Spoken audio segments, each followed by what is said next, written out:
Okay, so let's get started and talk a little bit about negative numbers this morning. All right, if we were in class, I would hold up a vocabulary card and put it on our bulletin board to show you this definition. But since we aren't there, I want you to take notes or remember this definition. Maybe you want to write down negative numbers. So if you need to, you can look it up later. All right, a negative number is a number that is less than 0. A number to the left of 0 on a horizontal number line or below 0 on a vertical number line. Example, -5 is written as -5. Yes, this looks like a minus sign, okay? It's also a negative sign. So this isn't -5 right here. This is -5. Now take a look. We looked at one of these just a few minutes ago. This would be a horizontal number line. Now, up until now, we've just looked at our number line starting with 0 or starting with a positive number and going to another positive number. Today, we're going to look at some number lines that have some negative numbers, that have some numbers that are smaller than 0. Okay, so let's look at this for just a minute. Let's notice that to the right of the number line, the numbers get higher, just like you would count. 1, 2, 3. To the left of the number line, they do the same thing, except they have a negative in front of them. So it would look just like your positive number line, kind of mirrored on both sides, except the left side is negative, okay? So -1, -2, -3, and it would keep going if I would have drawn it bigger. All right, so I want you to grab your student reference book for just a second, and let's look at negative numbers. We're going to be on page 91. I'll give you a second to grab your book and to get there. Page 91.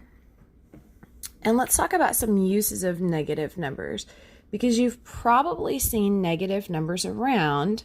Maybe you just haven't realized it, or maybe you have, and right now you're going, oh yeah, I've seen some of those.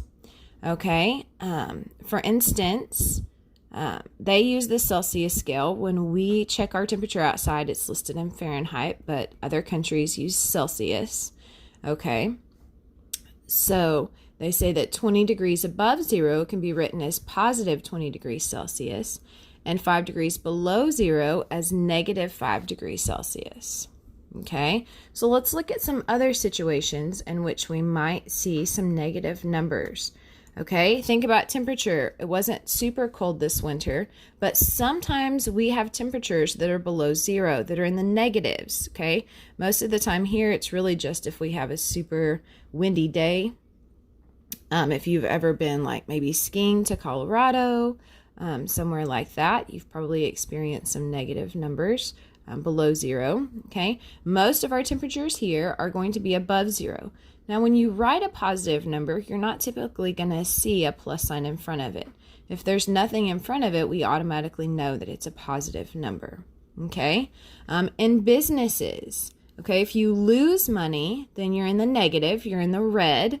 We're going to continue to talk about that. I've mentioned that a little bit over the year, here and there. If you break even, that means you don't make any money on your business and you don't lose any money. Okay, and then if you make a profit, that means you make some money.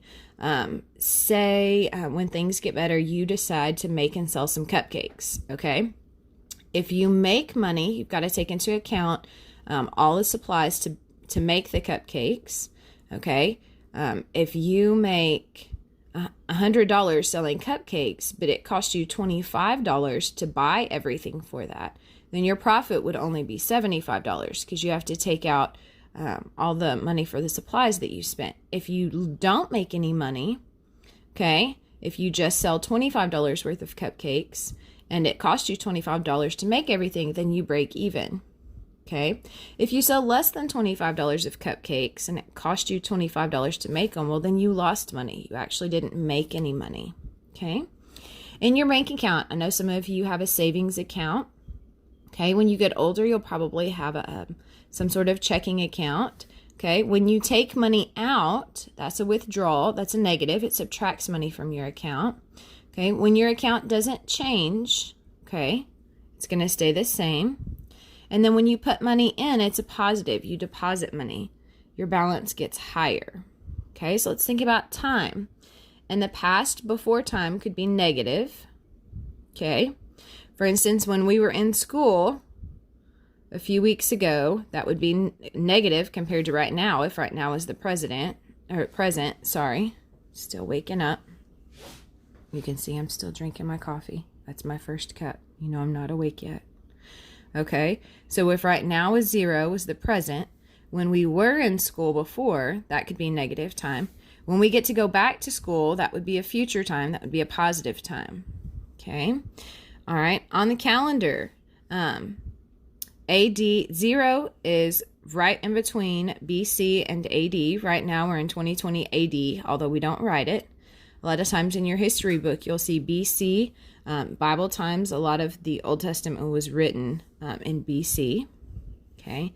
In a game, all right, if you're behind, you would be negative. If the teams are tied, okay, or the scores are even, it would be at 0. If you're ahead, you would be in the positive. All right, elevation, talking how high or how low the land is. All right, at sea level would be 0, below sea level would be negative, and above sea level would be positive. Okay, gauges, dials, and dipsticks. This is going to be like when you check the oil in your car, your gas gauge on your car in a few years when you start driving. Okay, when you check your oil, there's a little line. It's called the dipstick that you pull it out and check it. If your oil's where it's supposed to be, it's going to be at 0. It's the correct level. Okay, if it's below that line, you need to put some more oil in your car, and it would be considered negative. If it's above, it would be positive. Okay. All right, a number line may be used to show both positive and negative numbers.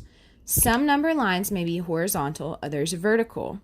A timeline is usually shown as a horizontal number line.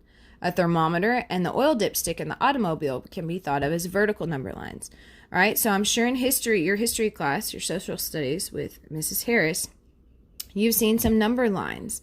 Okay, like right here is 0, and this would be AD. Okay, and this could be BC. All right, another example of a number line right here would be your thermometer. Okay, this one's in Celsius, but ours we measure in Fahrenheit. Okay, so let's go back to your math journal. If you'll grab it and turn to page 229 again. Let's look at the bottom of the page. I'll give you a second to grab it. Okay, so we're going to do another number line. This time we're going to talk a little bit about money. It says, Mr. Pima's class planned a raffle. 5 students were asked to sell raffle tickets. The goal for each student was $50 in ticket sales. The table below shows how well each of the 5 students did. Complete the table, then plot the amounts from the last column on the number line below the table. Label each amount with that student's letter. So we're going to label down here with letters, just like you labeled up here. Okay, down here is sales above or below the goal. Remember, if you want to go back and highlight it, their goal was $50 in ticket sales. So anything above 50 is going to be a positive. Anything below 50 is going to be a negative. Okay, so let's look at the example, the one that they did for us. Okay, student A was $5.50 short of the goal. That means they were $5.50 under the $50. So it's going to be a negative $5.50. Okay, what if they met their goal exactly? They did exactly $50 in ticket sales. What do you think that would be? That would be 0 because they did exactly $50. They didn't do above, they didn't earn any extra money, and they didn't lose any money, so it would be 0. If they exceeded their goal by $1.75, exceeded means they went above their goal. So they went above $50 by $1.75. So do you think that's going to be 0? You think that would be positive $1.75, a negative $1.75? What do you think? If they exceeded their goal, that means they went above. So it would be plus $1.75. Okay, now student D sold $41.75. Remember, the goal was $50, so they went less. So you're going to need to subtract $50 minus $41.75. Whatever your answer is, you're going to put it right here. Since it's below, it's going to be a negative. All right, and then student E sold $53.25. They went above the goal of $50. So do you think that's going to be a positive, a negative, or a zero?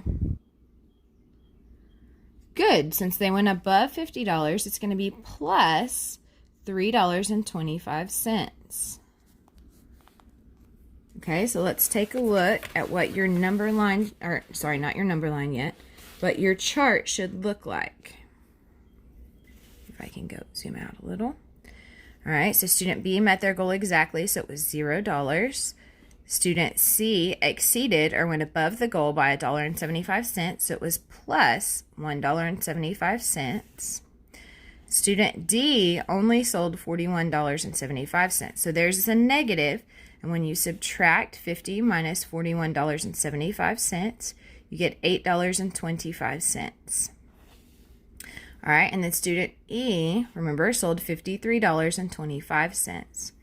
So it's going to be a positive because they went above the $50. So it's going to be plus $3.25. Okay, so now you have all your amounts here. So now what I want you to take a minute to do is just like you did up here.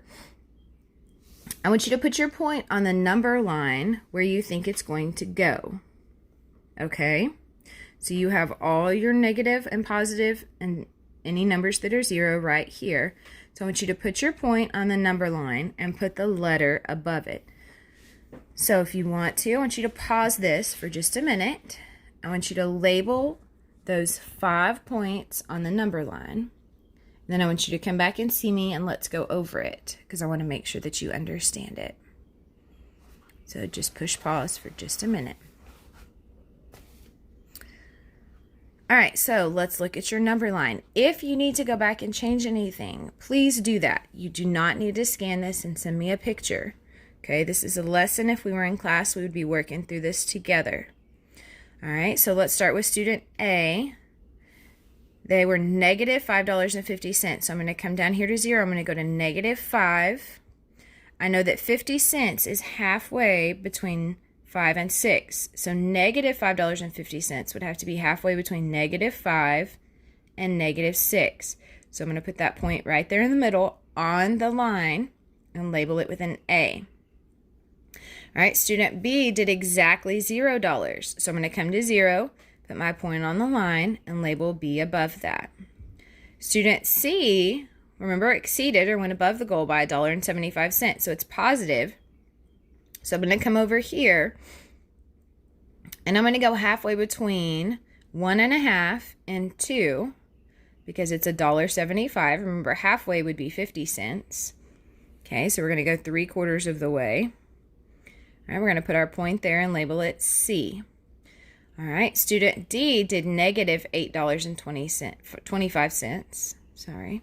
So we're going to come down here, and it has to be between negative 8 and negative 9. We know that 25 is 1/4 of the way between negative 8 and negative 9, or halfway between 8 and 8.5.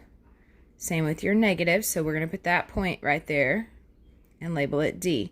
And then student E did positive $3.25. So we're going to come down here between 3 and 3.5, or $3.50. We're going to put our point, and we're going to label it with E. All right, so if you need to go back and change anything, I want you to do that so that you can come back here as a reference to understand this a little bit more and remember how to do it.